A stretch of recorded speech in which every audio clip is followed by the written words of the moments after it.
What's going on, world? DS1 Ross back. Shout out to everybody. Welcome back to SheepStaysLeepTV. Your host DS1 Ross. Appreciate all the love and support. If you want to donate, support your brother, and support this platform, you can hit the Streamlabs link. It's in the description, and it will be posted throughout the chat tonight. Tonight we're back. We're going to be talking about the social programming of Black men, the courage to be who you are.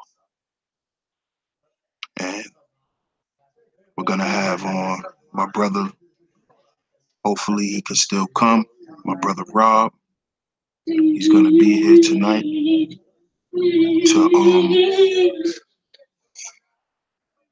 get this show together with me. And we're going to just bring some powerful information for y'all family. And the reason why I named the show the social programming of Black men is because a lot of us don't have the courage to be who we are. And there's a lot of things that play a part in that. And one of the main things that plague us today is definitely social programming and engineering.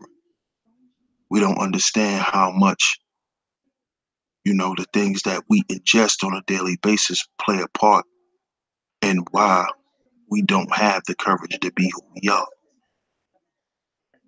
So that's what we're gonna build on tonight, brothers and sisters. I'm gonna send my brother the link,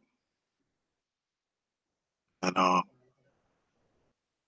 gonna get this thing together, y'all. So I appreciate all the love and the support as always. We're gonna get it in. I just sent the link out to my brother Rob.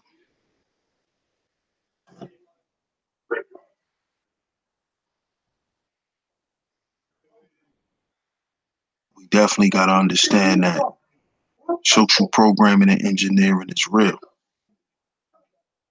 I definitely do, because it's a real thing. It's not something that, people use as a cop-out or as an excuse, but it's something that's real.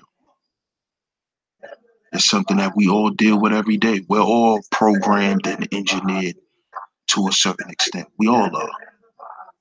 That's why most of our lives are ruled by the internet. You could shop online. You could buy your food online. You could pretty much live your whole life online now. You pretty much don't have to go outside anymore. We all have cell phones. If you notice, in a lot of cities, they have removed telephone booths because now they expect everyone to have a cell phone. And it's like, if you don't have a cell phone and you walking around in the street, shit, you pretty much lost. If anything happened to you, you pretty much, you asked out. So society and the people who control the minds of society, they do it through this social engineering, where they make certain things necessity that wasn't necessity long ago. Having a cell phone used to be a luxury. Only, business people and people who had specific jobs and, the pimps and the big time hustlers had cell phones. Now the cell phone is like a necessity of life. Back in the day when I was younger, having the internet was something that was a luxury. You had to have money. You had to have money to have the internet. Your parents had to be making a nice amount of money for you to have DSL. For you to be on Yahoo Chat and all of this type of stuff.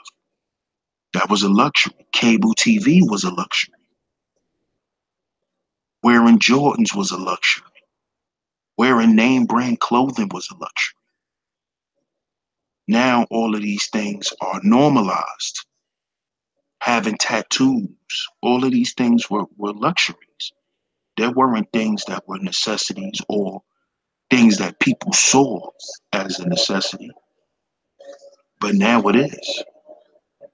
Now if you don't have cable, shit, a lot of TVs don't even work because they've changed the tuning as far as the signals and stuff. You won't even get a signal on your TV unless you go buy a converter box. So social engineering is real, y'all. You know, and we're not just gonna talk about the social engineering of black men, but we're gonna talk about women. We're gonna talk about youth. We're gonna talk about people in general. But y'all know me, I like to specifically talk to the black man because I'm a black man myself. And there's a lot of things that we need to recognize and we need to take heed to as far as social engineering and programming because we're supposed to be the leaders. We're the ones, we're the guys who lay the path down for the family. So it's imperative that we understand it, and then we teach it and pass it on. So I see I got my brother Rob here. Shout out to you, brother Rob. How you doing, brother? Yo, I'm good, D man. How you feeling, brother? Man, I'm good, man. I'm good, bro. Yeah, man. I'm happy and humbled to be able to be on the platform again and speaking with you, brother. I appreciate you without hesitation jumping on the topic. Social engineering is definitely part of the reason why people don't have the courage right now to be who they are. You know what I'm saying? And so, of course, it's an undercurrent to what what I suggested, in terms of the title. And that is definitely a huge aspect, what I'm saying, social engineering. So I'm just hoping to just lend my voice to the topic, and hopefully it's eye opening and enlightening for for the listeners, you know what I mean? But I appreciate you tackling the topic. Man, no doubt, man. No doubt. It's always a pleasure, you know, to have you here on my platform and to bring that fire, man, because I always respect and honor you, bro, because you're a black educator, man. And that's, when you're doing that nowadays, man, you a pillar in the community. I respect that. It takes a lot of courage to do what you're doing, because you could be off doing something else. You could be up under somebody's car fixing their engine, man. You know what I'm saying? Just, just to feed your family, but you put yourself in the wilderness, man. You put yourself not only in the wilderness as far as teaching the children, but in the wilderness of all of these crazy policies that help keep the children down, that help um mess up the minds of these kids and help them become underdeveloped mentally because you understand what goes on within the school system. So what you doing is something that takes a whole lot of courage, man. And I'm pretty sure, you know, shit affects you, man, because you're passionate. You're passionate about what you're doing. So I know when things are going wrong, sometimes, you come home and you feel a little fucked up, man, because you really care and that what's out for what Man, that what's out here for these kids, they really don't have much out here for us, man. So I commend you, bro. no doubt. You started chopping up, but I can make out what you were saying. I'm hoping that I'm coming through clear. And so, just to give you an idea of why I wanted to, tackle the topic of having the courage to be who you are, right? It was a young man, that go to my school. Of course, I'm gonna leave him unnamed. And this young man, voiced out loud to me like, man, I really don't understand these niggas. Mr. Williams, your ass, you be around here, you talking to them, you begging them, you doing this, you doing that, and they still won't do right. How do you do it? How do you come back every day and be on the same thing and don't never let up? How do you do it, bro? Right? So I told him, I said, Shorty, look, you either gonna take the victory for the moment or you looking down the road for the big victory, you know what I'm saying, the championship. Sometimes people want to win them regular season games, right? But when the championship come, fam, that's when they nuts go back in, you know what I'm saying? That's when they can't be a man. You see? And so what I was trying to explain to him was, you know, and this was my words verbatim to him. I say, look, bro, I have to model the behavior that I'm looking for you to have because I know it's some dark days ahead for you. You know what I'm saying? He like, man, how do you know that? I said, man, come June, when you get your diploma and you walk across the stage and people done bought you these flowers and balloons and your mama crying and and all of this, and then now I'm not calling your crib like, hey nigga, get up, come to school. You know what I'm saying? I ain't on you in the hallway like, hey, could you get out of her face? She got a future. You not in it. I ain't on that no more with you, right? You know what I'm saying? What's gonna motivate you? What's gonna make you, what's gonna compel you, right, to be successful within yourself and then continue no matter how much people hate on you, talk about you, call you a fool, call you a lame, you know what I'm saying, this, that, and the third. What's gonna compel you to be who you are? And so he sat there for a minute. I mean, he was really contemplating it. Like, damn, man, I don't know. I said, very simple, brother. You need courage.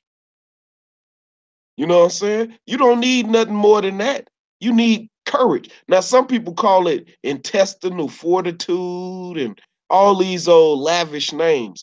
But in essence, what you need is courage. Now, it's just ironic that we talking about this topic on the, anniversary of the assassination of our good brother, Dr. Martin Luther King. Oh my goodness. Courage. That man embodied courage. For all these people that be out here talking all them old strange things about Dr. King. He cheated on his wife. Man, he had us integrating with white folks. He had us doing it. He had us doing that. Look, while he was doing it, niggas was hating on him, right? While he was doing it. And after he did, they still can't stop.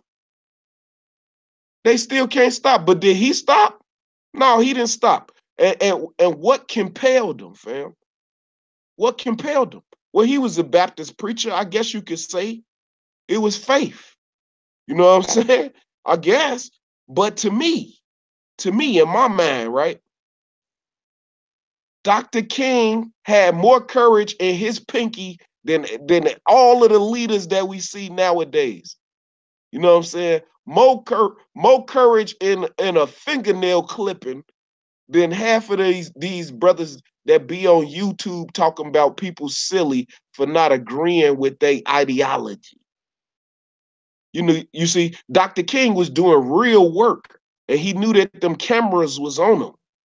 And what did he do? He modeled the behavior. That's what he did. He didn't justify himself by going around telling people, you know what I'm saying, you should hate on me, you should get with me. He would say real cryptic stuff like, at some point, silence is betrayal. You know what I'm saying? He would say real cryptic stuff like, there is nothing in the world more dangerous than sincere ignorance and conscientious stupidity. We have a moral obligation to be intelligent. This is what he was saying to people that was hating on him. You know what I'm saying? In the midst of white folks threatening his life, calling his house pretty much 24/7, talking about they gonna kill him. That take courage. Now, you don't have to agree with my paradigm. That's fine. That's cool. You want to say that Dr. King, cheated on his wife and all of this. Okay.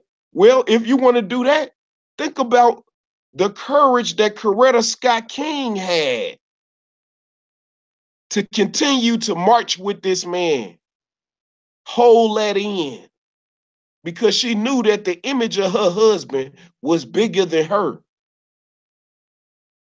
She didn't fall victim to all of that old social engineering, that old kumbaya, you know what I'm saying, women's lib and all. After his death, she could have aired him out. No, what did she do? She just continued to live with dignity. That's all she did. And she continued to protect her husband's legacy. You see, when somebody do you wrong, and you don't do them wrong right back because they did you wrong, in your mind, in American society, you would be justified. You would, right? But it take courage. It take real deal courage to be who you are. You're not a thug. You're not a thought. Some people believe that they scholars. You're probably not a scholar, because you haven't written anything for other scholars to, pick you apart. So you're not a scholar. If you don't have anything written, you're not a scholar. You're a student.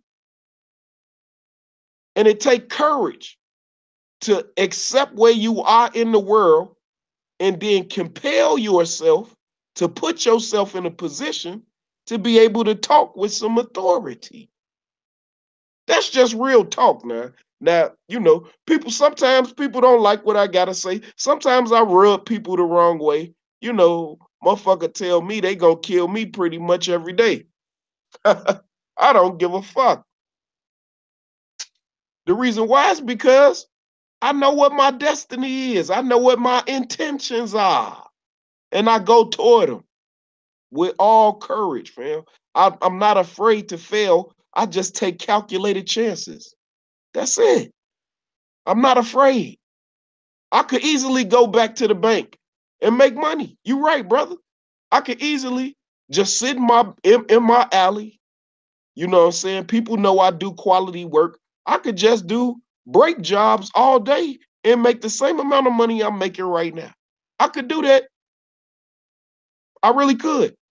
You know what I'm saying? I worked on the west side of Chicago for 8 years.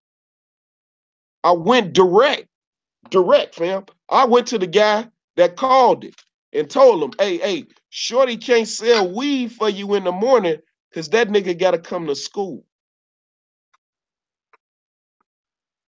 Nigga, who is you? Yeah. I'm Mr. Williams. I work at the school. I'm trying to get shorty to graduate. Imagine, fam. Imagine how much courage that's going to take to holler at the dude that call it over the Lords, you know what I'm saying? Right there on Sacramento and in between Sacramento and Ohio, over there off of Kansas. So anybody out west that know the dude that call it over the Lords or out there, ask them about that crazy nigga from their school that came to holler at him that day. Hey, man, my track record is what it is. So I don't have no problem, getting on YouTube, showing my face, telling y'all that I ain't got it all figured out, Man, I'm very humble with my opinion, when I'm giving it, when I'm stating facts, oh, it's going to be a fact. You know what I'm saying? And I don't have no problem with you crying when I tell you that. It take courage to do that.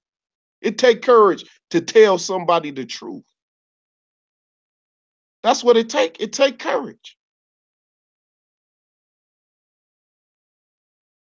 Man, man, that's real. That's real, man, because it definitely takes a lot of courage for you to go to that dude and say, listen, man, I'm trying to make sure that this dude have a future. Regardless of what he doing out here for you, it's important that this brother have a future or this sister have a future. So that takes a lot of courage, man. It takes a lot of courage. And just by you saying that and using the word courage, I noticed that a lot of people, they get caught up in these words and they like using certain words. So what we gonna do for the people is we're gonna look up what courage is specifically. Oh man, I love words. I'm an MC, you know what I'm saying? I'm an MC, so of course I love words, and I follow etymologies. And I mean, I feel like people are gonna be empowered when we look this up. You know what I'm saying? Go ahead, Joe. Go ahead and look it up. So, cause I love when I'm doing bills, especially when I'm speaking with my students. Man, my room is gonna be full of dictionaries, all type of dictionaries, abridged dictionaries, Webster's. You know what I'm saying? I'm gonna use all of them. All right, here we go. Here we go. Okay. It says courage, the ability to do something that frightens one, the strength. It says strength in the face of pain or grief. Synonyms for courage is bravery, valor, fearlessness, nerve, daring, audacity, boldness, heroism, gallantry, cojones, balls, spunk. Yes. So what you just showed when you went down there in the hood where you know who run the area, you showed fearlessness to that dude. You showed your student that you weren't afraid to go and tell that dude, listen, this dude gonna get an education. You was Hey, bro. fearless. You was Hey, fearless, bro. hey, look, let me tell you, man. Let me tell you, bro. It's this one shorty, man. I'm gonna try to get him on YouTube. He don't be really he be a little too busy to be messing around with us or whatever, right? But I'm gonna try to get him on, right? This man was literally rolling dice, right? He rolling dice. I'm on lunch break. I'm walking past them rolling dice. This the start of school. I'm like, hey, dude right here, you on next? Nigga, no, you not. Pick your fucking money up. You know what I'm saying? Pick your fucking money up. We going to the school right now, nigga. Hey, like, man, who is this dude? Dude just shaking his head like, man, it's Mr. Williams, man. Just fuck it, Joe. I'll holler at y'all later. You know what I'm saying? Cause he already know what I'ma do, G. I'ma call that nigga PO. I'ma call that nigga mama. I write his daddy in jail. I mean, I do whatever needs to be done. Here it is, man. Man, rest in peace to my good brother, man. His name was Kent Nolan, right?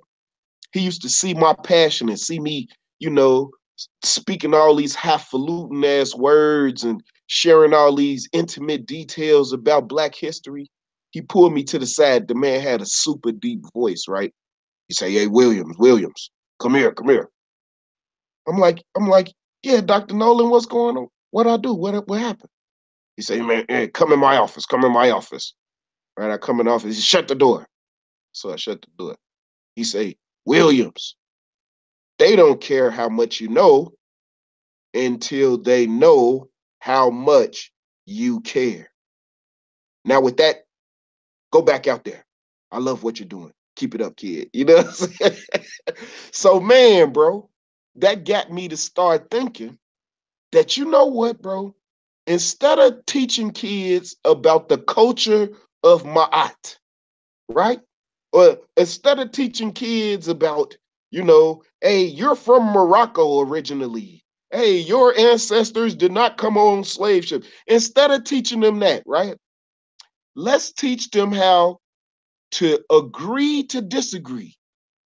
Let's teach them how to genuinely be able to be in the room, have a civil conversation with somebody that you totally disagree with without killing them. Let's do that. Let's focus on the basics. Let's teach this young man that, look, that sister, even though she might be giving you some rhythm, right?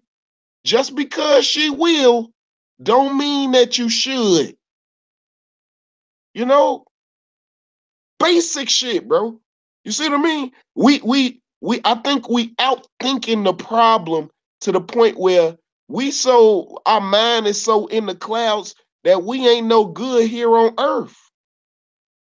Talking with regular people about regular shit. We on A1 and we ain't covered B yet. You know what I'm saying? We can't even all agree to just be black and fuck with each other. We can't even agree on that. You know what I'm saying? So, when I say, when we looking at that definition, bro, you know what I'm saying? If you look at the antonyms of those words, these are some of the antonyms, right? Ambivalence, aloofness. You know what I'm saying? We sitting around and we hoping that somehow, some way, shit just gonna change, gonna fix itself. That's not how it works. Somebody got to do the work, bro. Somebody got to literally tell Shorty, hey, you can't be going around just shooting motherfuckers. That's your brother. Nobody ever told him. Nobody ever told him. And we don't have the mechanisms or systems or culture in place to be able to offer them anything other than a good word, a goddamn lecture. Look, man, I be looking for resources. Hey, brother, you run an all-black construction company. I got 19 young men that's about to graduate my school. This is a literal conversation I had a month and a half ago, and that's why I be so goddamn mad, bro. You know what I'm saying? You run an all-black construction company. Yes? He said, yeah. Man, how long you been in business, brother? 19 years. 19 years, man. Man, that's an accomplishment, brother. That's an accomplishment. But hey, I got these 19 young men, they want to get into construction. I ain't saying that you take on all 19. What if I gave you my cream of the crop? Oh, man, I don't mess with them young niggas. Whoa. Wait, brother. Wait. Look, I'm saying I'm gonna send you some young men. I can speak to their character. They just need an opportunity so that after I graduate them, they won't go back to the block, brother. Could you just mentor him again? Can we just say that he got an internship? And when I get my check from Chicago summer job program, I can pay them through me. I can pay them through that grant. And you just have him at 2 or 3 as an intern this summer. Well, I don't want to lie to you, young man. You seem like a decent young man. But I just don't have the time or the energy. That's what he told me, fam. That's what he told me. So, wow. This is what I said to him. I said, well, look, brother, I wish you all the success that is due to you. Everything that's supposed to come to you in business, brother, I honestly, I hope the Creator give it to you. But these young men, they need brothers like you. And I'm hoping that you reconsider. I'm not gonna send you another email. I ain't gonna call you no more. I was hunting this man, bruh. I hunted that man for 15 days at least, direct, G. So that's what 3 weeks? Call, got the his secretary. Oh, he's not in now. Oh, he can't take your call. Oh, he's out of town for 15 days, for 3 weeks, G. And then that's what he told me. So I told him, I said, man, I miss you. I wish you all the success in the world. Everything that's supposed to come to you, I hope it come. And I hope it come in buckets, brother. You have a good day. Got off the phone with him, and I don't want to call his business and belittle the brother at all. I just simply say that the people, when you got an opportunity to help your people, you got to have the courage to tell anybody and everybody, hey, I'm a reach for this young man. I got a good feeling about him. Simply only because he black. We got to get back on that, bro. That's not prejudice. That's not prejudice. That's self-preservation. You see the greatness in your own people. You see the imagination and the creativity and the strength and the diligence. You see it before they see it. I promise you, D. Man, nigga, man, most black people look at life through white folks' eyes. They not gonna look through their own eyes, and they ain't gonna look out for their own self-interest. I'll give you an example, right? What's this, 2018 now? In 2017, Cook County, which is run by Tony Pepprinkle, former former teacher in CPS, she is now the president of Cook County. Cook County is the third largest fucking county in the whole country of the United States of America. They had roughly about $170 million in contracts to clean up Cook County. I double dog dare you. Ask me how much money did black folks make black businesses here in Chicago make with the county, being that the president of the county, the president, right, where black folks overwhelmingly voted for her, right? How many contracts did she award to black businesses? Well, goddamn it, $0, nigga. I keep telling y'all, politics is the business of spending our tax money. And if we don't organize, we not gonna see a red goddamn cent. That's real talk.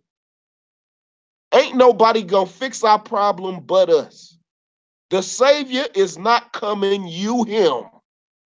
And all your inaction, all your ambivalence toward our problem. I ain't talking about the people in the chat. I'm talking about in general. You know what I'm saying? The morale of black folks here in America now that Barack Obama out of office, and oh, what are we gonna do? This crazy motherfucker Trump. This is our opportunity to organize and take over while we'll not take over because we can't even agree to be black, right? But not take over, but at least organize so that we can, offer a couple of jobs to our kids, open a couple of black schools. We can do it now. We can do it now. We got everything we need. This is the most educated generation of Africans in the Americas in the history of history. Damn. Why can't we do it, man? Man, bro. Man, I ain't gonna lie, man. I be mad than a motherfucker listening to some of the people on YouTube. Mad than a motherfucker. He got a point. He got his right to, state his opinion. But this shit he's saying, this shit is devastating. You know what I'm saying? And I'd be like, wow, how can you fix your mouth to say some of that shit? That's all. You know, I'm not a perfect man, bro. I'm not a perfect man. I got some flaws, you know what I'm saying? I got some habits, you know. Uh, I need to stop, a couple of these habits I get, you know what I'm saying? Just for my overall health. And but I do it in discretion, you know what I mean? It ain't like I'ma just be, out in the mall with my eyes red than a motherfucker. You know what I'm saying? I'm just not gonna do that. You know what I'm saying? Because I might run into one of my students. I might run into some parents. So if I'm doing that, I'm doing that at the crib. You know what I mean? Discretionary. You know what I mean? But and that's just me. You know what I'm saying? Admitting my weakness so that I can grow from it. You know what I'm saying? That's the problem with most people. They don't have the courage to admit their weakness. Oh, they hold on to that motherfucker. They keep it in they inside pocket. Oh, please don't bring that up. Skeletons in the closet make you less of a man or a woman. When you can't confront your fear, that's you can't have any courage. You can't even have any boldness, let alone courage. You can't have that if you don't at least address some of the weaknesses that that's just the way I am. That's just the way you are in folly. That's what it is. Don't you see? We socially engineered to think this way. We the weird ones, fam. That's why when you get to trying to talk to your homies and shit, you know what I'm saying, about, Black history and all of that shit. Baby man, get your ass up out of here with that shit right there, nigga. Pass me a bill. You know what I'm saying? That's Facts. just what that's just what it is, man. My fault, Joe. I know I be going. But that's just what it is, man. Go ahead, fam. I mean, I absolutely agree, bro. Mm. Yeah, you can see, man. I just got a lot on my mind, bro. You know what I'm saying? And I'm kind of glad that things worked out the way that they did last night. Cause I would have got to japping, you know what I'm saying? I'd have been on for 2 hours talking shit, you know what I'm saying? I was really worked up yesterday. But this is not directed at anybody that does this type of media on YouTube. This not directed at anybody in particular. But if it hit home, yeah, I was talking about you. You know what I mean? But anyway, we spend so much time putting our own people under a microscope and judging them. When I just told you here in Cook County, every other ethnicity made that $170 million, and nobody has exposed that. See, I don't have a large platform. You know what I mean? I got the people that listen to me, when I go on, pretty much everybody in the chat, you know what I'm saying? You know what I'm saying? I fucks with you. You know what I'm saying? I comment a little bit in these chat rooms, but I just feel like, man, I don't know if y'all was peeping it when they was talking about the origin of the white man and where did he come from, right?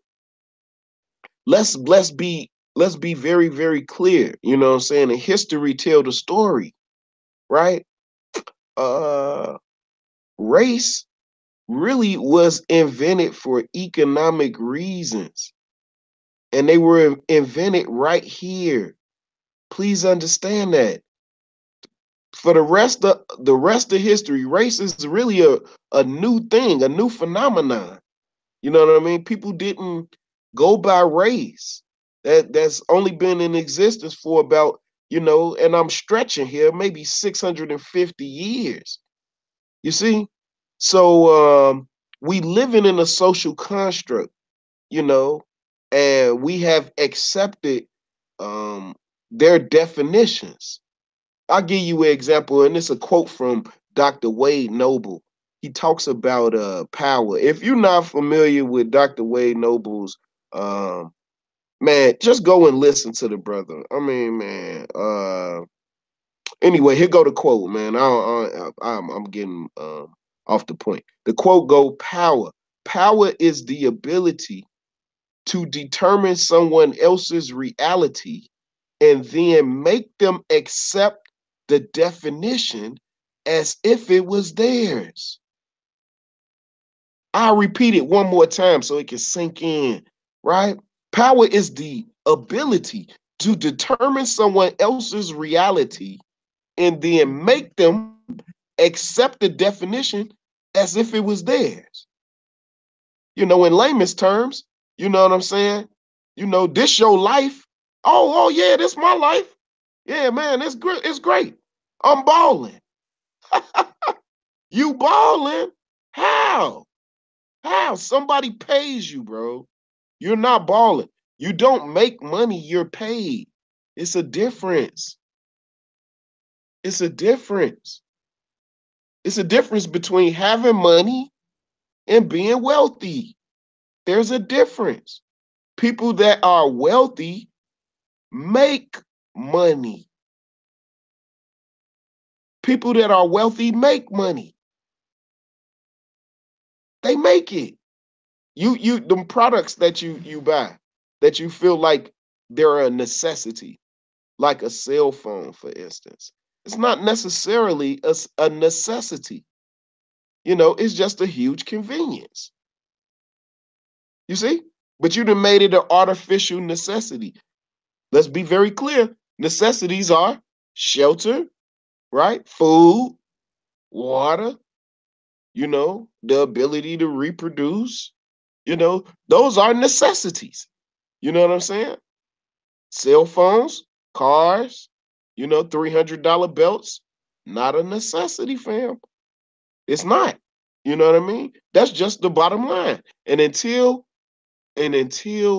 we can end to end have a vertical business model that we own end to end, you know what I'm saying? We're paid. And so if they can pay you, how much money do you think they have? You see, we look at LeBron James and we say, oh man, he's rich. He is rich. But they're paying him, don't you see? He doesn't own the venue. He doesn't own the basketball that he dribbles. He doesn't own the uniform that he wears. He doesn't own it. And so perspective is a funny thing. Let's expose that. Let's expose all of the owners in the NBA. Let's just look all into their family. How did they get their money? You know what I'm saying? How long have they owned this? You know what I'm saying? How did they come about, putting the money up? It's not like, people got like, hundreds of millions of dollars in their house. You know what I'm saying? That money was wired from somewhere. You know what I mean? And then they had to make all these business deals, the United Center. Think about that for a second. That's an airline company. Think about that do you think United Airlines care about basketball? Hell no. But every time somebody goes to a Bulls game, who do you think gets advertised? United. If somebody's coming to the United Center, more than likely they're gonna fly if it got anything to do with the Bulls organization on United. But you see, so they own their things from end to end. That's what we got to get to, man. That's what we got to get to, and we got to expose that, not each other. The flaws in each other. That's just the topic that we should just have a referendum on. No more exposing this and that. You can disagree, but don't go tear down, some of our people in history that did the work. I deeply disagreed with Seti and young Pharaoh so-called exposing Elijah Muhammad. That's just something you just don't do. You just don't do. You can disagree with the ideology. That's fine. You know what I'm saying? You can disagree with the ideology, But you don't go and tear that man down. He got a family. He got wives and daughters and sons, and you were just all on YouTube talking crazy about their daddy. Damn, bro. Like, you know what I'm saying? It's like, man, people just don't have like a sense of self-respect no more, or it's just no filter now. You know what I'm saying? That's not who we are. That's not who we are. Black folks, man, how we raise our kids. That's not who we are. You know what I'm saying? Go to timeout, Jimmy. You know what I'm saying? No, we don't do that. We don't do that. Hey, come here. Pal, don't do that no more. I believe in whooping kids. I mean, not, you know what I'm saying, not to the point where, you abusing them, but the threat of violence, man, that's a great parenting tool. So when you not there, right? When your shorty in the store, the store owner, he using the washroom, nobody watching him. He could just grab that candy bar and walk out. What compels him to stay? Because he know that if he get caught and it get reported back to you, he know what's gonna happen. You see what I mean? So the threat of violence, you know what I'm saying? Sometimes that's a great parenting tool. You don't necessarily have to whoop your kids. What you gotta have is a culture inside of your home to where accountability, you know what I'm saying, and consequences go hand in hand. You know what I mean? Because that's the real world. That's the real world. You know what I mean? Now, when kids get grown, I wouldn't suggest that you keep whooping your kids past the age of, 15, 16. I mean, that could be an explosive situation. You know what I'm saying? But you should have had done the work before they got to that age. You know what I'm saying? If you're trying to discipline you got to discipline your son, your daughter. She 15, he's 16. And this the first time you ever had to tell them stop. The first time you ever had to tell them no. Well, hell, fam, you done lost. You done lost. He got to learn them lessons on his own, man. But I just wanted to make sure that I say that. I feel like there's enough dirt that our true enemies are doing to where we need to have the courage to expose them, no matter what the consequences are, and take that nanoscope off of our people. Because that we still need Muslims. We still need, hey, these people, all this old division y'all talking, hey man, I work with whomever. You a Christian, I work with you. You a 7-day Adventist, I work with you. You know what I'm saying? I ain't fronting. I work with anybody that I think can help, right? And I'm probably not gonna be converted to your way of thinking. I got my own way of thinking. As long as we can be respectful to each other, have civil conversations. That's where it starts. That's where it starts. We on a team. We on a team. Everybody got to play their role. You know what I'm saying? So that's why I don't pin no roses on myself for being an educator. I mean, I take my job serious because I understand, that I can influence somebody, you know what I'm saying? So I take my job serious, right? But uh I don't think that I'm doing bigger than, the plumber, because after I'm able to graduate my student or whatever, hell, I gotta send them somewhere to get employed. That's why the plumber role is that important. Not only do he fix pipes, but he can show the next generation how to get money. So we can start us a goddamn roto rooter. You know what I'm saying? I mean, that's just what it is. You know what I mean? We got to stop competing with each other, like, and start collaborating. You know what I'm saying? Wendy's make money selling burgers. McDonald's make money selling burgers. White Castles, they make money selling burgers. Pepsi and Coke, they sold in both of them, and all them goddamn restaurants. And all of them making money. Why can't we work together like that? That's what I be so perplexed by. Why can't we work together like that? You know, but that's just me dreaming, man. With my eyes open. That's all. That's me dreaming with my eyes open, man. You know what I'm saying? I respect Dr. King and all the work that he did. Do I agree with every facet of the movement and all that? Of course I don't. But that's me having 2020 vision. I can look back on what he did and see his flaws.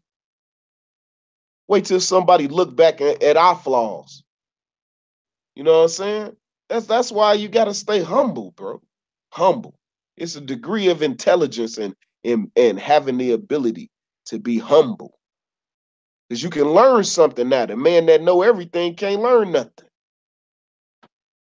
All right, I'm about to shut up, man. I sound like I'm in the hallway at school now.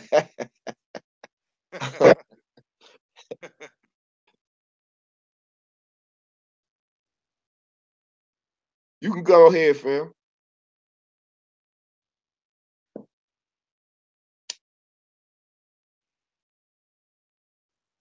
Yeah, yeah, you can hear me? Yeah, I can hear you now. Yeah, man. I totally agree with everything you saying, bro. But and what you really touching on, this is why I spoke on the aspect of social engineering and programming, because a lot of us don't understand how this plays a part in our thinking. It plays a part in how we socialize with each other. So let's just go to the definition of what social programming is. I'm going to share the screen so everybody can see it.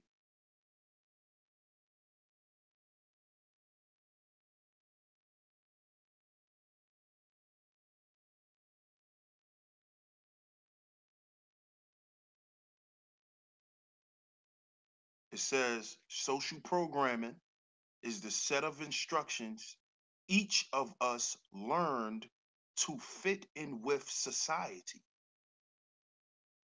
Let's read that again. Social programming is the set of instructions each of us learned to fit in with society. So let's think about the current climate in society dealing with Black people. Most of us are based and dwell in materialism. That is because that is some of the things that was set up for us to learn. So we can just remain slaves.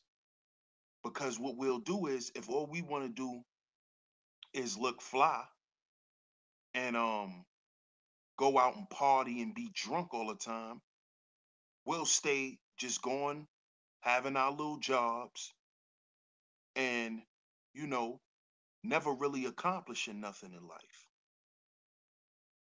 And that's something that we've learned. It says our family members, school teachers, and peer groups were all part of the socialization process. The long term effect of this socialization is that we seek external approval and external goals in our lives. So, this speaks directly to what you're saying, brother, on why we don't have the courage to be who we are, because we're looking for external approval. We have external goals. See, we're more focused on success instead of excellence. See, our people back back in history focused on Black excellence. See, success has to do with material gain. You see, and the accomplishments that people see. But if you look at a lot of our heroes and sheroes, they focused on excellence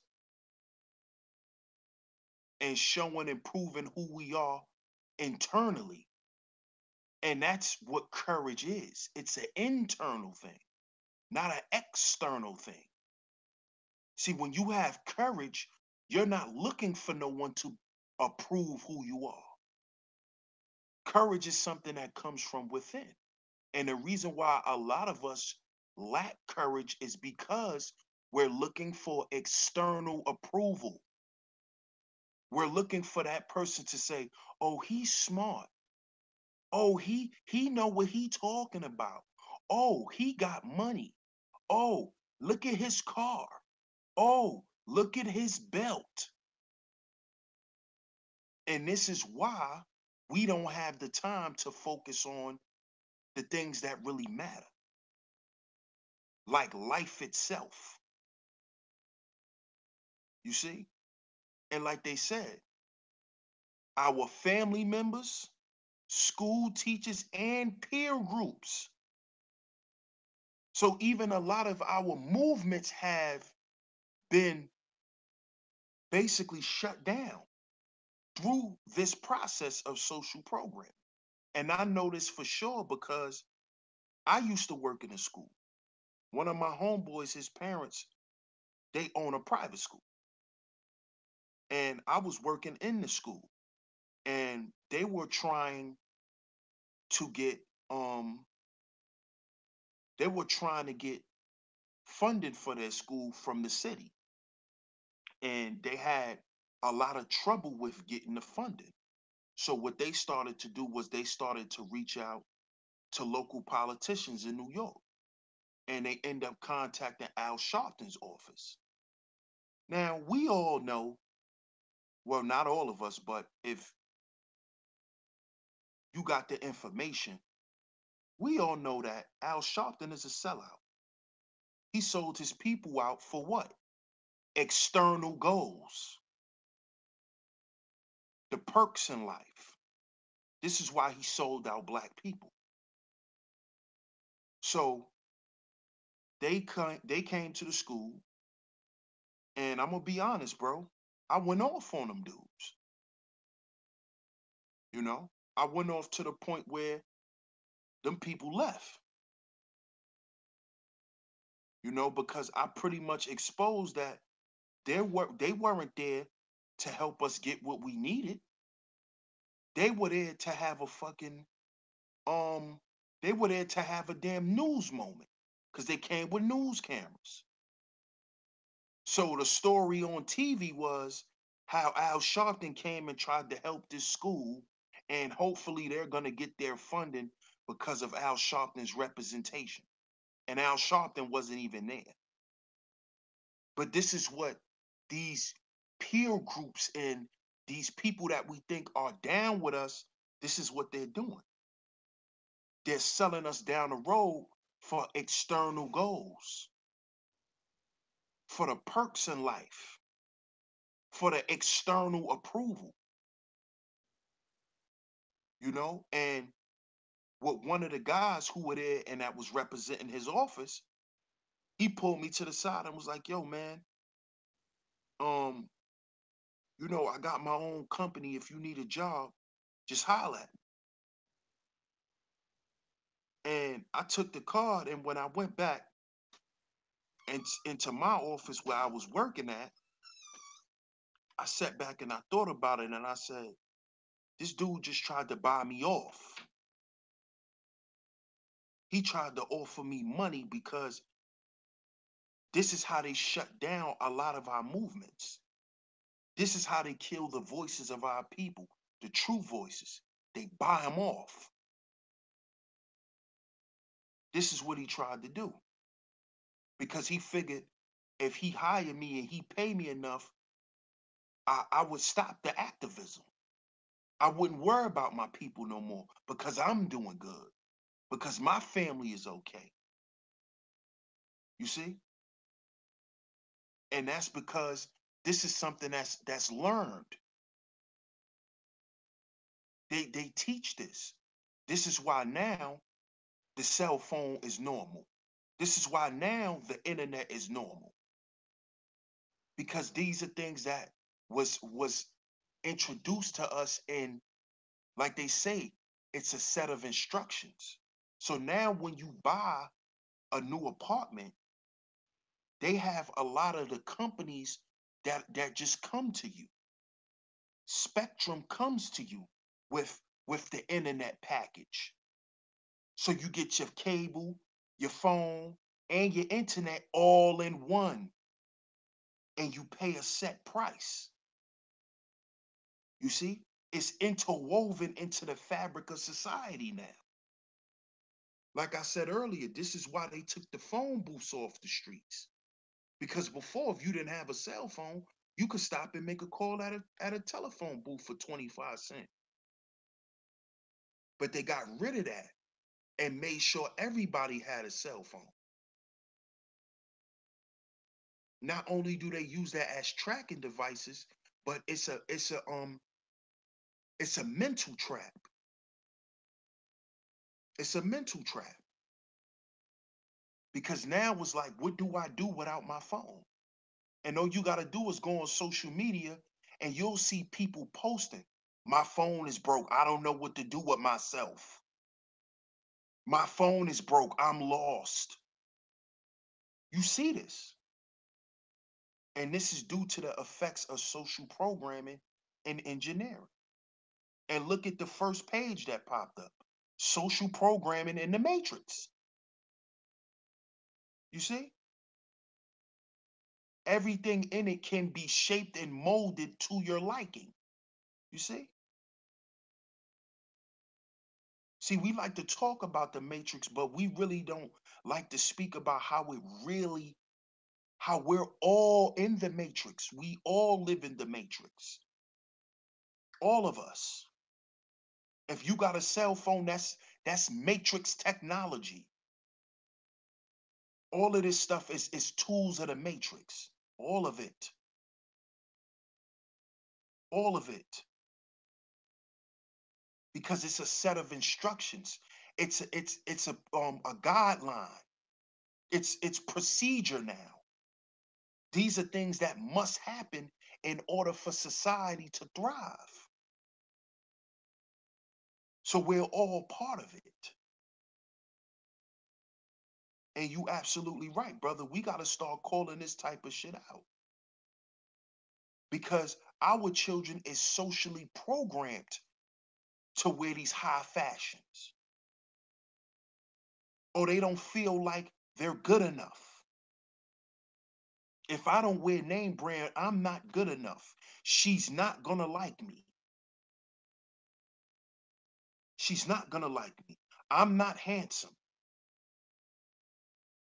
I'm not pretty if I don't wear weave. This is what it's socially accepted.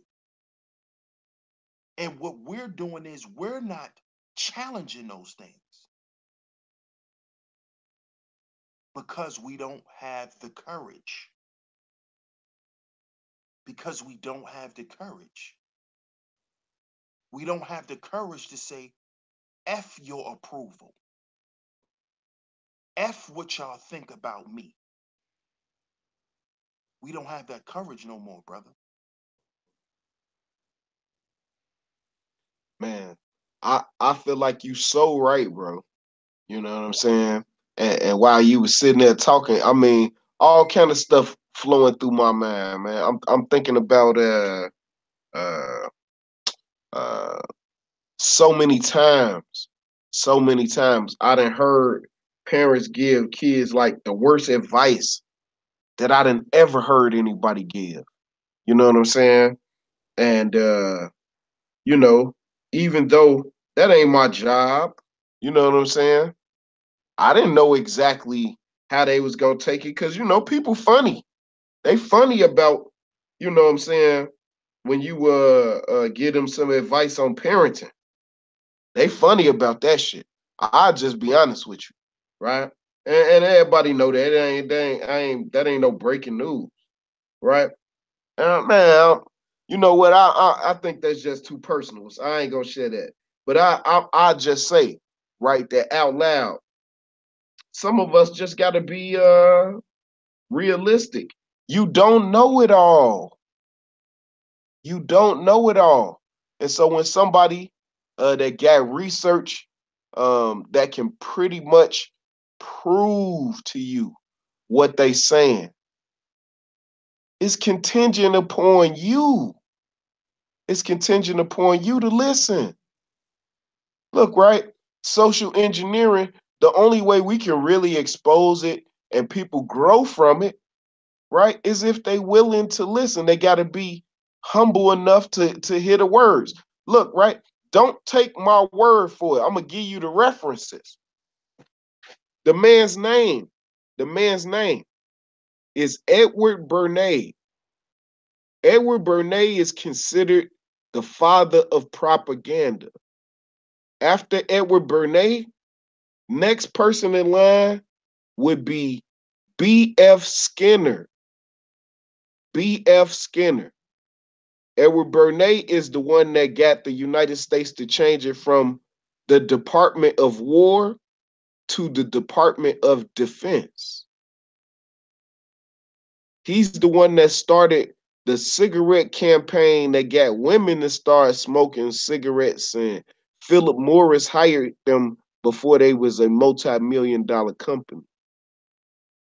Oh yes, this is real. Like, I'm not making this up. I don't want people to take my word for it. You can Google search it now. One more time, the brother's name, he's not a brother, white guy. His name is Edward Bernays, right? Next person, B.F. Skinner. These are two people that you can definitely look at and say that they played a huge role in the social engineering that's going on today. That's not my opinion. That's not something that I'm, throwing out there lightly. Those people are responsible. I'm telling you. I'm telling you. Now, there's some other political stuff that I can add on to the mixture of the social engineering construct that we get, to where we got an inferiority complex. A lot of us walk around with low self-esteem, have a low moral and ethical code. Those are not things that I'm just saying. It plays out in society, you know.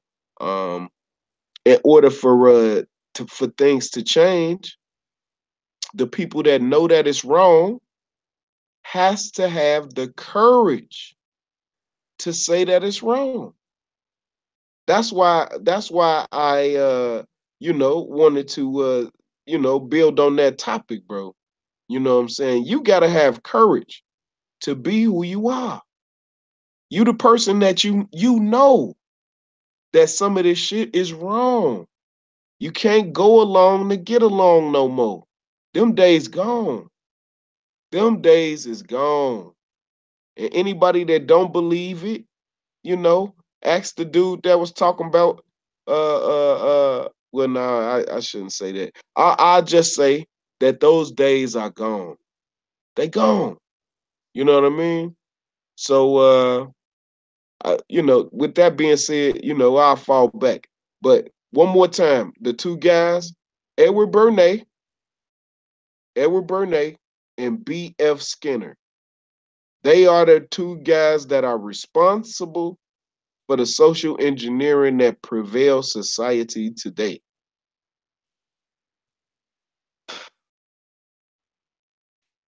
And we gotta see, what we gotta understand too is one of the main tools of the matrix that keeps us stuck in the matrix is propaganda. We don't understand how powerful propaganda is. Propaganda creates your perception. Mhm. And this is what is plaguing our youth. They're seeing things and hearing things and digesting things that's molding and shaping the way they look at life.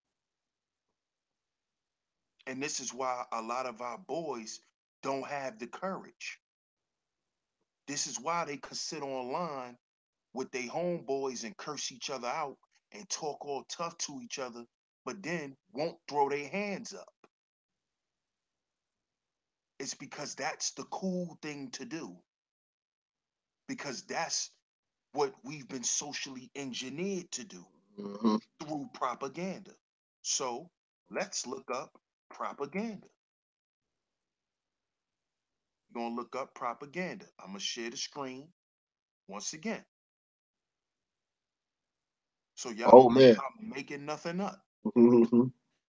Man, I also say I ain't trying to plug myself or nothing, but I had did a build on the power of propaganda and how it affects your thoughts, emotions, and perceptions.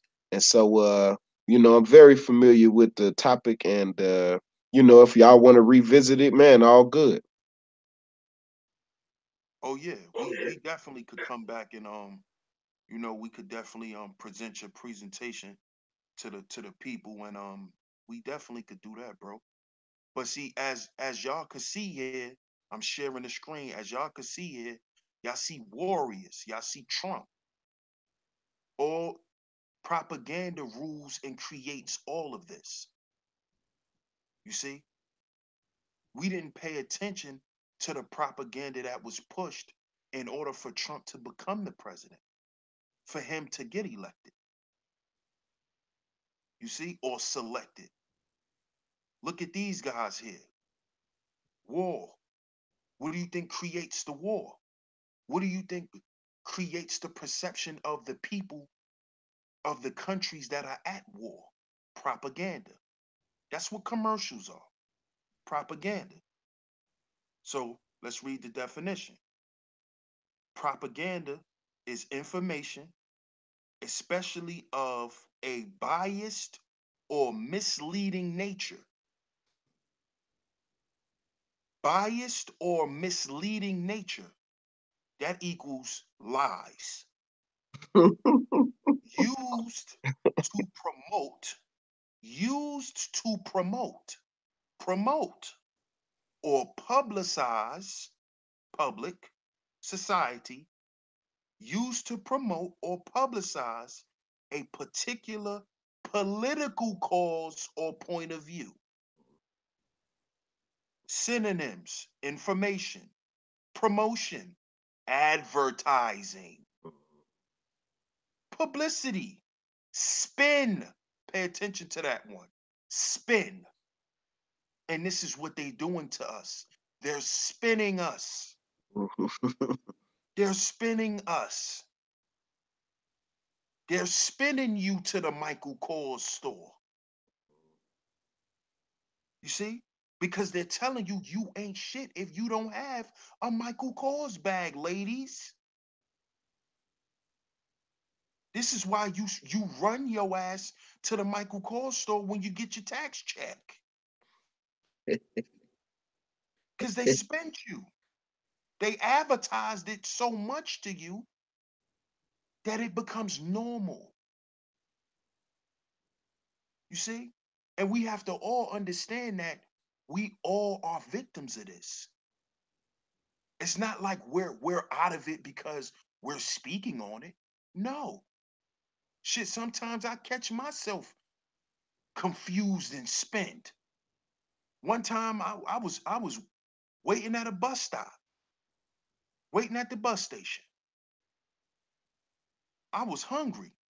I found myself going and grabbing a Snickers. What is what is their slogan for Snickers? If you're hungry, why wait? Grab a Snickers. So when I picked this shit up, I noticed, I'm like, damn, these motherfuckers got me. You see? See how powerful that is? That's powerful. Now let's look at Yes. the second definition. A committee of cardinals of the Roman Catholic Church Right. responsible for foreign missions. You hear that? Do y'all hear that? Pay attention, y'all. Right. So you have specific people in society that's responsible for propaganda. And guess who they are? Religious people. Cardinals.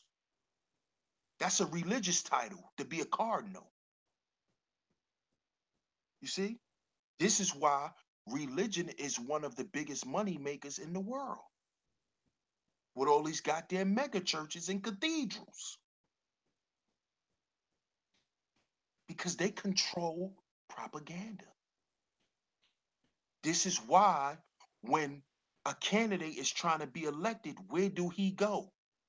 He go to the Baptist church in the black community. Where did Hillary Clinton go and pull that hot sauce out her pocket? You see? But then y'all crying about why these people are elected. It's because we don't have the courage to tell them to get out. The pastors don't have the courage to say, y'all are not welcomed here. And you know why? Because they don't want to miss that goddamn check. They don't want to miss that external approval. Oh, I got to take a picture with Hillary Clinton. She liked me. Face ass. Right. External. So we got to understand how deep this runs, man. See, what has to happen, people have to people tend to assume that their thoughts are their own thoughts. Like three questions very simply, and I can prove to people that they program. Well, two questions, right? Where do your thoughts come from? Where do your thoughts come from? They eat, most people would say that oh man, I'm really not sure. Right? I would argue and say that your thoughts come from what you're taught and what you see. What you taught and what you see. What people model behavior in front of you, what's socially acceptable that you see, and then what you taught in school. Right? Next question, right? Are you taught how to think, or are you taught what to think? See? And so when people, when people answer that question honestly, they're going to say 100% of the time that they're taught what to think. Think about McDonald's logo, right? Not after you eat this burger, you're going to love it. I'm loving it before you show up. You see what I'm saying? Before you show up. So they suggesting a thought that you have ingested, and now you believe it's your thought. It's not yours. They suggested that to you, and you just programmed, and you simple. And you simple just like everybody else. We all fall victim to propaganda. So our issue should be to control the medians. We have to control the way that information is delivered. We have to control the medians. And if we don't control those, we're going to continue to be victims. That's what it is. If you don't have control, that means you're under someone else's control. And so you have to accept that news story. But what our master teachers tried to show us is you take the information and then you look at the information from your point of view. That's why I got such great respect for our master teachers. A Dr. Ben, Dr. John Henry Clark, saying Anthony Martin, Chancellor Williams, Amos Wilson, George G.M. James, all of these guys took the information that was out there in academia and turned it so that we would have a proper African point of view to look at for future generations. That's literally what they life's work was about. And we using it to be arguing with each other, tearing somebody down with information. Information supposed to build people up, don't it? Or am I tweaking? Once you get information that enlightens you, that's supposed to make you better, don't it? Not embarrass you, but make you better. The problem is, most of these so-called scholars that ain't written nothing, so that it can't be scholarly reviewed by other people that are considered authorities on that subject, if they can't, dissect your writing, then you're not a scholar. I mean, that's just literally the rules. Those are the rules. We can't change the rules because we got YouTube. Those are still the rules. You know what I mean? You have to put it out there so that I can cross-reference it and look at it and see if you regurgitating or is this original thought. If it's original thought, you see what I'm saying? It's a whole little system to that. Just because you done read a couple of books and and all of this kind of, man, it's people that'll make your head spin talking about Egypt. You know what I'm saying? And they don't look like us. They for real deal study this stuff. You know what I'm saying? They read the Maduneta, they know all about the ancient languages. You know what I'm saying? They can tell you verbatim just like Dr. Ben. The only thing is, right, I would prefer to get it from Dr. Ben. You know what I'm saying? I'm not gonna tear that brother down. I mean, I'm gonna respect the 40 years that he put in Egypt and respect his point of view first. You know what I'm saying? That's just the bottom line. That's what I'm gonna do. You know what I'm saying? Will I scrutinize his research? I am. You know what I'm saying? And the things that I find that I'm a correct it in writing. I'm gonna write a book to correct it. You know what I'm saying? But I'm not gonna tear that man down. He did 40 years, he dedicated 40 years of his life, you know what I'm saying, to give us a proper perspective. You have to respect that. You know what I'm saying? And I'm just saying it out loud that, our master teachers, they've already did the research. It's our job to continue to research and thoroughly understand what they was trying to teach us. And like I said, from now on, fam, from now on, anybody out here talking reckless on YouTube, fam, I'm gonna get in the chat room. I'm gonna try to get on a Google Hangout with them, and I'm going to be a sniper, bro. No more Mr. Nice Guy, respect everybody opinion shit. Forget that, man. Them days are gone now. Brother, right? They didn't bring it out of me, bro. So that's what it is. I'm on that. Yup, I'm on it. You know what I'm saying? For real, Joe. You know what I'm saying? And I mean, it ain't that I think I'm big and bad. I just feel like I have the courage, the wherewithal to say what's right. And if I'm wrong, I admit where I'm wrong. I got the courage to admit where I'm wrong. I'm a man. I know I don't know everything. You know what I'm saying? But man, I ain't about to allow people to just be out here talking reckless. That's over. You know. And see, let me touch on the whole Kemet Egypt thing. See, we gotta understand something too. This is why after these people came and stole all the information like they always do, they always rename the information. Mm-hmm. That's why it's called Egyptology. Because that when you go to Barnes and Nobles or any bookstore, you find all those books in a section called New Age Information. Yes. Why is that? Because it's fairly new. It is. And Why? Hey, here it is. Why it ain't no Germantology? right. Why it ain't no Australian-tology? You see? Why it ain't no Spanish-tology? Right. Think about it for a second. Because George G.M. James was right.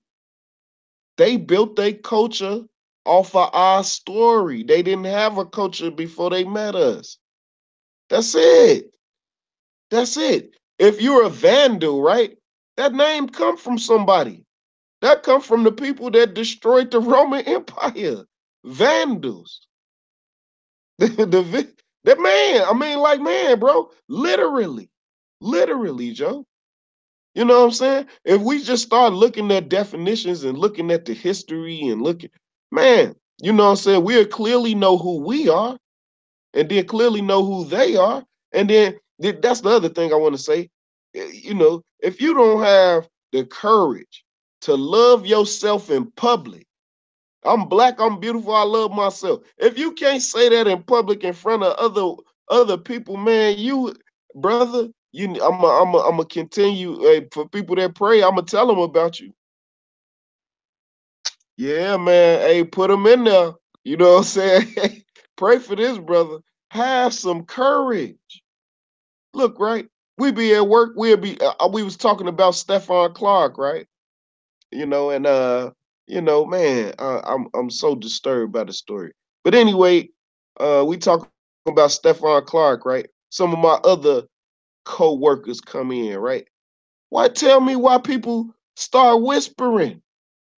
You know, they whispering. I'm like, hey, why are you whispering? What's wrong? Like, man, did your mama come in or something? Like, I'm looking around and shit. I'm like, no, them police officers was fucking racist as hell. They some race soldiers. They went back there and shot that boy. You know what I'm saying? And I just said it out loud. I don't give a man. That's what it is. That's what it is. But we such cowards. We can't even be who we are in front of our coworkers. They gonna still respect you, fam, if you tell the truth. Wow. I was like, wow, lady, why are you whispering? Dude, this shit blew my mind, Joe, on the real, Joe. That shit blew my mind. It Like, goes back. massa coming. That shit was It goes that back shit to was funny as hell to me, Joe. yeah. It actually speaks to the external approval. She didn't want to piss none of her coworkers off, or her white colleagues that may like her. Mm, That's what that is, and that's why a lot of people don't speak out on certain things, or you have the new generation today who feel like a lot of that shit doesn't matter.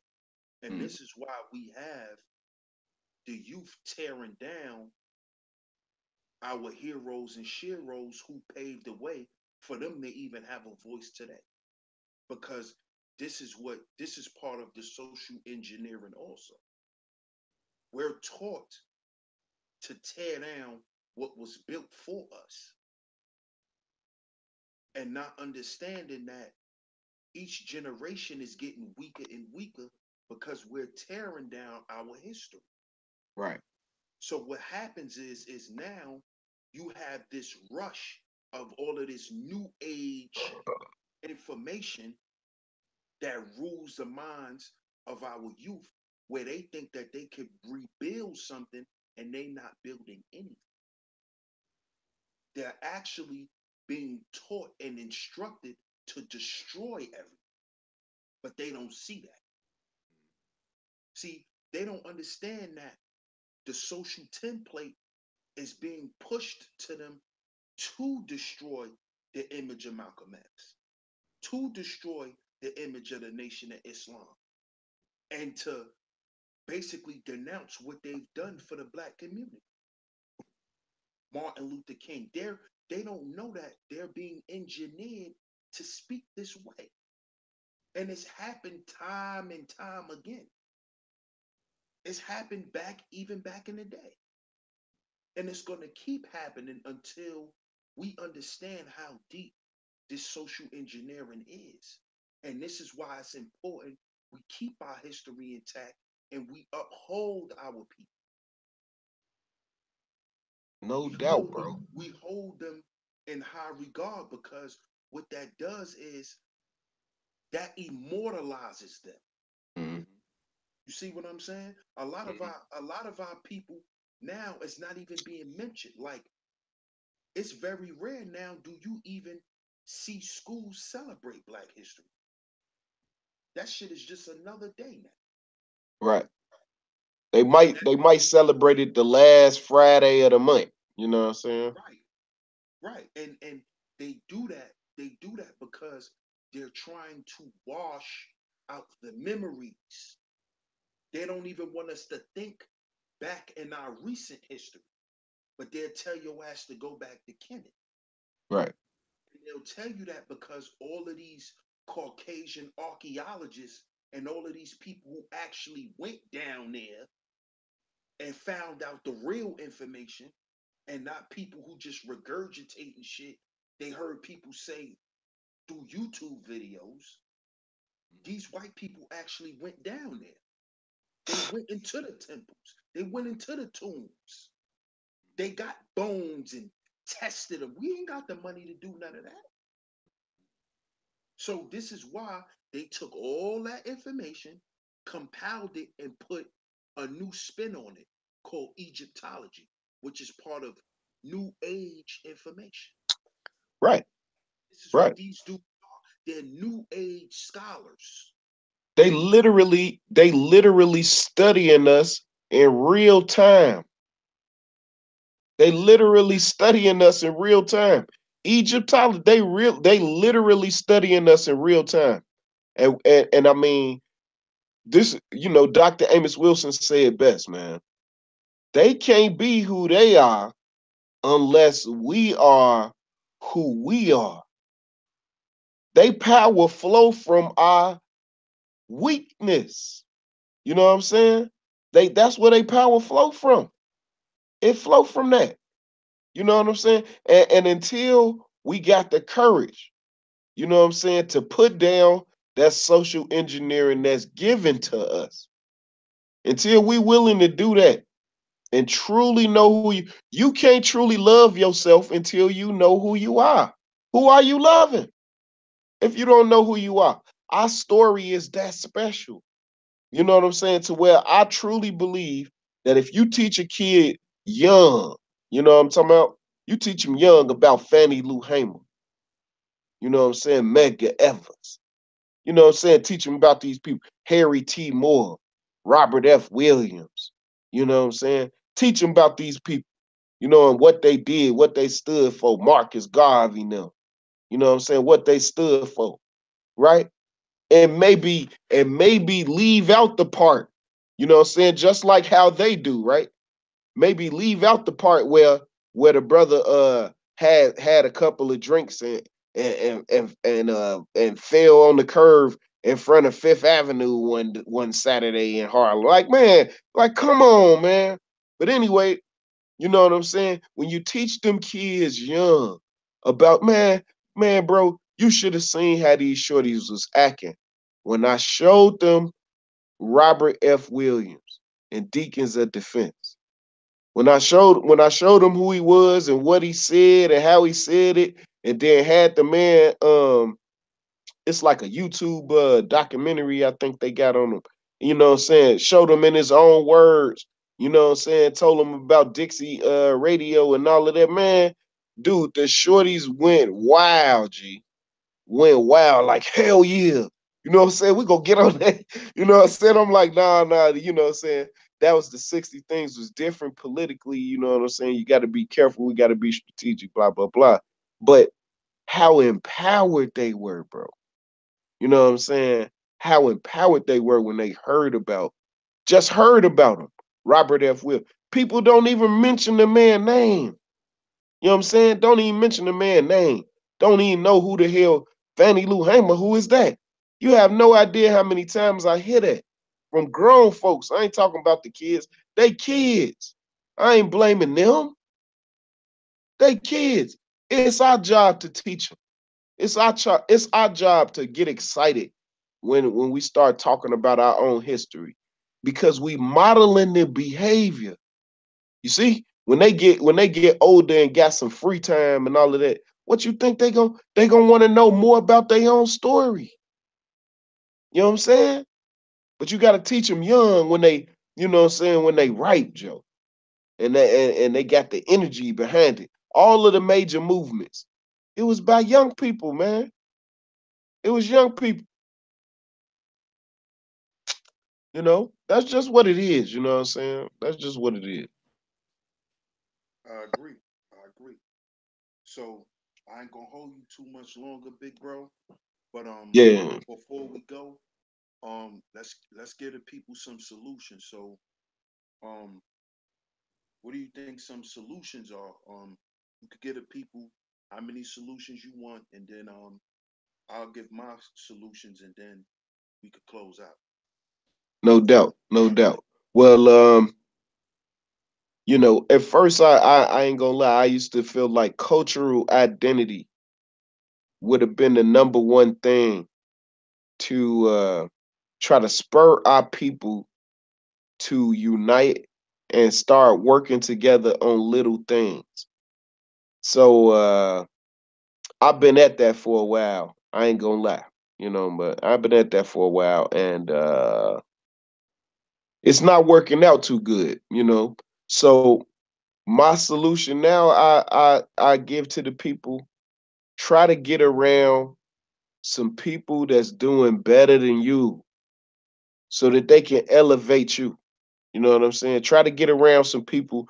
Try to get around, put some people in your circle that's doing a little bit better than you. And I ain't talking about just economically either.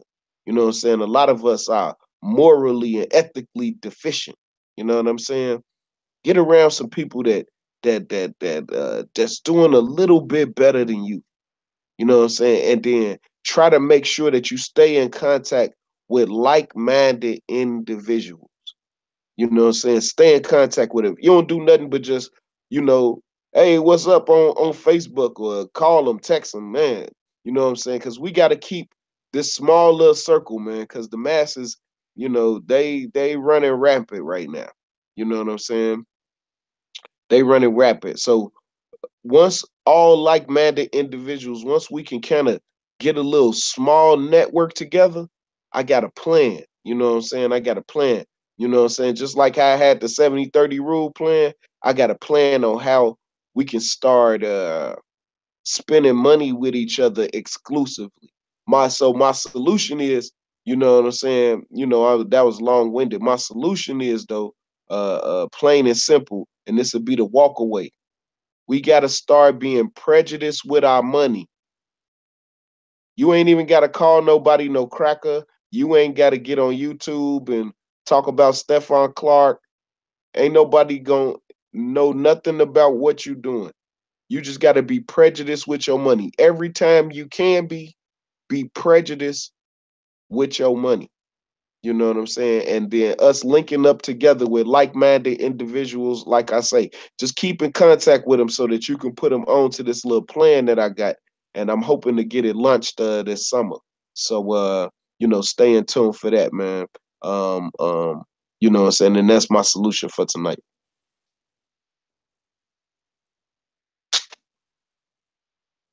Okay. Definitely agree with that.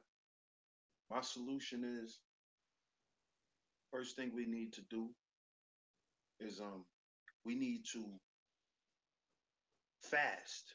And when I say fast, I mean fast off of certain things that you feel like you can live without, or you think you can't live without.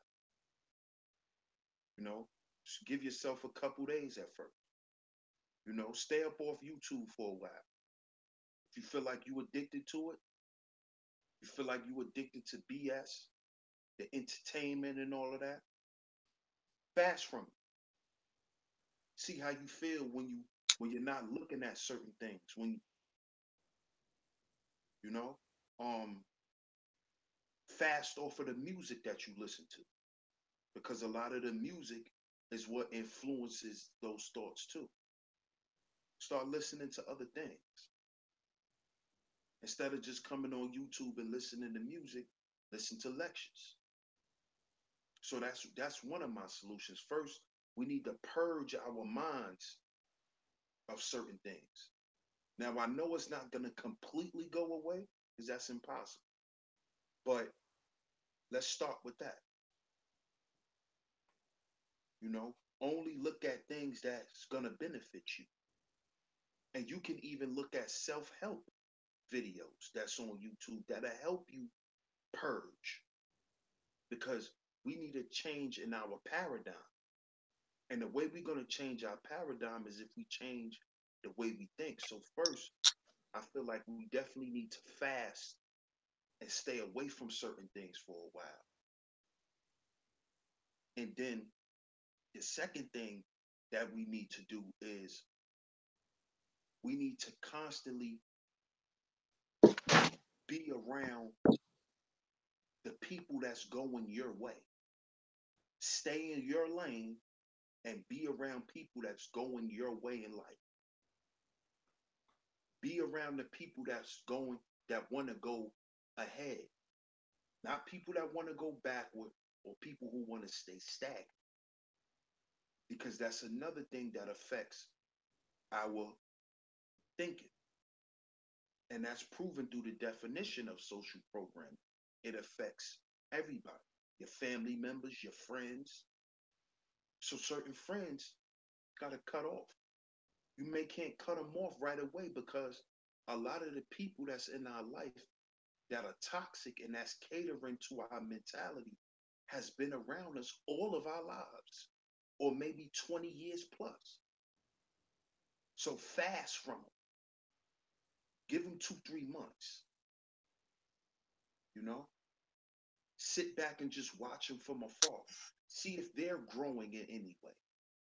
And if you don't see that, try your best to not deal with them as much as you can.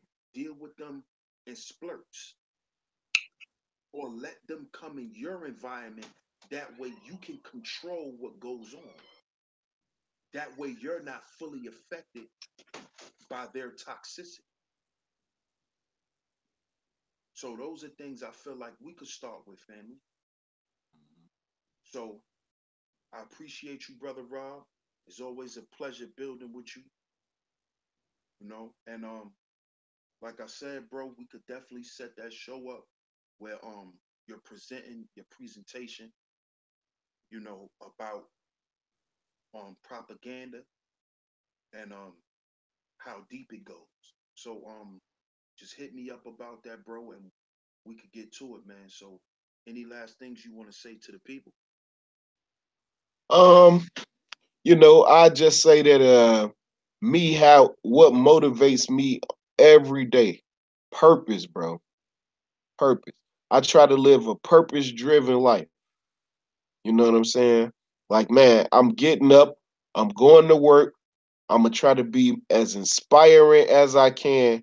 And the purpose is, you know, whatever the outcome is with those students. You know what I'm saying? So that'll be my final word, man. Try to find a purpose in life, something bigger than you. You know what I'm saying? And in doing that, you will always be motivated because you know that you're serving a greater good, something greater than, being able to, buy a $300 belt or the new Jordans and all of that old, surface stuff. You know what I'm saying? So yeah, that'll be pretty much what I gotta say in closing. No doubt, bro. I appreciate you. I appreciate everybody in the chat tonight. I appreciate everybody for listening. Make sure y'all go and subscribe to my brother Rob, the educator. Just type in Brother Rob in a search engine, and he should pop up. Y'all make sure y'all go over there and support this good brother. He always bringing that fire. He's bringing what we need. He's bringing that education. He's bringing that real knowledge that we need to implement. So I appreciate everybody. Um, Shout out to my big brother Sir Hibbler for the donation. I appreciate you, brother. Um, Shout out to everybody in the chat. Y'all have a good night. Y'all have a good day tomorrow. Y'all stay safe. Just tuned in to Sheep Stay Sleep TV. I'm your host, DS1 Ross. Good night, everybody. Peace.